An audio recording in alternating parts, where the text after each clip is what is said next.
2028ರಲ್ಲಿ ವಿಧಾನಸಭಾ ಚುನಾವಣೆಗಳು ನಡೆಯಲಿವೆ. ಅದಕ್ಕೆ ಕೆಲ ಕ್ಷೇತ್ರಗಳಲ್ಲಿ ತಯಾರಿ ಕೂಡ ಆರಂಭವಾಗಿದೆ.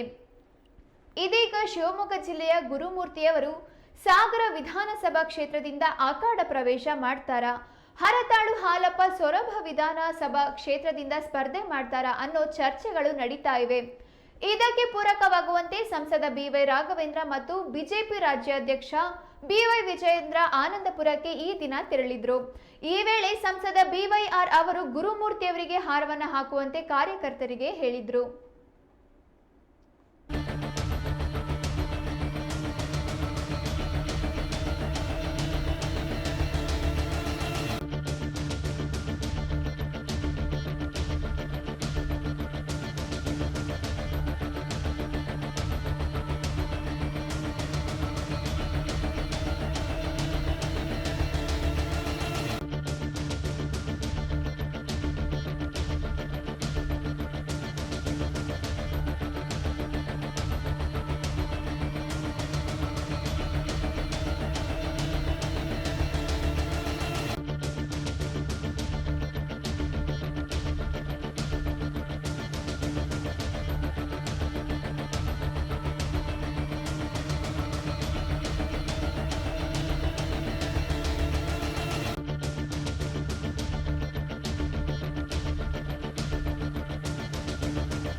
ಹೀಗೆ ಹೇಳುವುದರ ಹಿಂದೆ ಗುರುಮೂರ್ತಿಯವರನ್ನ ಸಾಗರ ವಿಧಾನಸಭಾ ಕ್ಷೇತ್ರದಿಂದ ರಣರಂಗ ಪ್ರವೇಶ ಮಾಡುವ ಚರ್ಚೆಗಳಿಗೆ ಆಸ್ಪದ ನೀಡದಂತೆ ಆಗಿದೆ.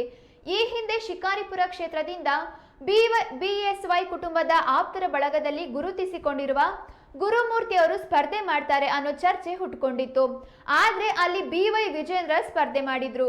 ಹಾಗಾಗಿ 2028ರಲ್ಲಿ ಬರುವ ವಿಧಾನಸಭಾ ಚುನಾವಣೆಗೆ ಗುರುಮೂರ್ತಿ ಅವರನ್ನ ಸಾಗರ ಕ್ಷೇತ್ರದಿಂದ ಬಿಜೆಪಿ ಅಭ್ಯರ್ಥಿಯಾಗಿ ಸ್ಪರ್ಧೆ ಮಾಡ್ತಾರಾ ಅನ್ನೋ ಚರ್ಚೆ ಹುಟ್ಟು ಹಾಕಿದಂತೆ ಆಗಿದೆ.